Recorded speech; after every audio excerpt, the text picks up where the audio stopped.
IAS institute నిర్వహిస్తున్న all India scholarship exam pass అవ్వండి. 2 years ఫీజులో 50% మాత్రమే పే చేయండి. మందుబాబులకు శుభవార్త. ఆంధ్రప్రదేశ్లో మద్యం ధరలు తగ్గాయి. 3 మద్యం కంపెనీలు ధరలు తగ్గించేందుకు ముందుకొచ్చాయి. ప్రముఖ సంస్థల ప్రతిపాదనలకు ఎక్సైజ్ శాఖ ఆమోదం తెలిపి తగ్గించిన ధరల్ని అమల్లోకి తెస్తూ ఉత్తర్వులు జారీ చేసింది. ఏ బ్రాండ్లు తగ్గాయి, ఎంత తగ్గాయో ఓసారి చూద్దాం. టీడీపీ కూటమి ప్రభుత్వం అధికారంలోకి వచ్చేందుకు మందుబాబులు కూడా ఒక కారణం. వైసీపీ హయాంలో మద్యం ధరలు ఆకాశాన్నంటాయి. పైగా మద్యం బ్రాండ్లపై కూడా తీవ్ర విమర్శలు వచ్చాయి. అధిక ధరలు తీసుకుని నాసిరకం మద్యం ఇస్తున్నారని మండిపడేవారు. మందుబాబుల అసంతృప్తిని క్యాచ్ చేసుకున్న టీడీపీ కూటమి పార్టీలు అధికారంలోకి వస్తే మందుబాబుల కష్టాలు తీరుస్తామని గత ఎన్నికల ప్రచారంలో హామీ ఇచ్చాయి. చంద్రబాబుతో పాటు పవన్ కళ్యాణ్ లాంటి నాయకులు కూడా రాష్ట్రంలో జే బ్రాండ్లను తరిమికొట్టి మంచి మద్యాన్ని అందిస్తామని హామీ ఇచ్చారు. ఇక ఎన్నికల్లో గెలిచాక పాత మద్యం పాలసీని చంద్రబాబు ప్రభుత్వం రద్దు చేసింది. ప్రభుత్వ మద్యం షాపులు పోయి అక్టోబర్ 16 నుంచి ప్రైవేటు మద్యం దుకాణాలు ఏర్పాటయ్యాయి. ప్రభుత్వ మద్యం దుకాణాల స్థానంలో వేలంలో దక్కించుకున్న వారి ఆధ్వర్యంలో మద్యం దుకాణాల్ని ఏర్పాటు చేశారు. మళ్లీ పాత బ్రాండ్లను అందుబాటులోకి తెచ్చారు.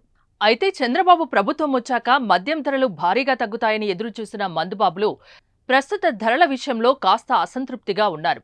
కొత్తగా 99 రూపాయల బ్రాండ్ని తీసుకొచ్చి మిగిలిన బ్రాండ్ల ధరలను పాత ధరలనే కొనసాగించింది. మద్యం ధరలు తగ్గలేదని పెదవి విరుస్తున్నారు. దీంతో ఇప్పటికే ప్రభుత్వం ఒక కమిటీని నియమించింది. త్వరలో ఈ కమిటీ అన్ని బ్రాండ్ల కంపెనీలతో ధరల సవరణపై చర్చించనుంది. అందుకనుగుణంగా కొత్త ధరలు అమల్లోకి రానున్నాయి. అయితే కమిటీ నిర్ణయించకముందే కొన్ని మద్యం కంపెనీలు రేట్లు తగ్గించుకుంటున్నాయి. తాజాగా 3 ప్రముఖ బ్రాండ్లు ధరలు తగ్గించుకున్నాయి. మ్యాన్షన్ హౌస్ క్వార్టర్ ధర 2019లో గత తెలుగుదేశం ప్రభుత్వంలో 110 రూపాయలు ఉండగా వైఎస్ఆర్సీపీ హయాంలో మొదట్లా 300 రూపాయలకు విక్రయించారు. దీనిపై విమర్శలు రావడంతో 220 రూపాయలకు తగ్గించారు. అయితే ప్రస్తుతం దీని క్వార్టర్ ధర 220 రూపాయల నుంచి 190 రూపాయలకు తగ్గింది. ఇందులో హాఫ్ బాటిల్ ధర 440 రూపాయల నుంచి 380 రూపాయలకి, ఫుల్ బాటిల్ ధర 870 రూపాయల నుంచి 760 రూపాయలకి తగ్గింది. Royal challenge select gold whisky quarter ధర 230 రూపాయల నుంచి 210 రూపాయలకి, ఫుల్ బాటిల్ ధర 920 నుంచి 840 రూపాయలకు తగ్గింది. యాంటిక్విటీ విస్కీ ఫుల్ బాటిల్ ధర 1600 రూపాయల నుంచి 1400 రూపాయలకు తగ్గింది. ప్రస్తుతం మద్యం షాపుల్లో పాత ధరలతో ఉన్న బాటిల్స్ను అదే ధరలకు విక్రయించి కొత్తగా వచ్చే వాటికి తగ్గించిన ధరలతో అమ్ముతారు.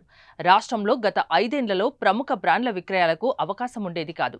తాజాగా అన్ని బ్రాండ్లను విక్రయించుకోవడానికి అనుమతిస్తున్నారు. మరో 2 ప్రముఖ బ్రాండ్ల ధరలు 2-3 రోజుల్లో తగ్గించే అవకాశం ఉంది. దీంతో మందుబాబుల్లో ఆనందం వ్యక్తమవుతోంది.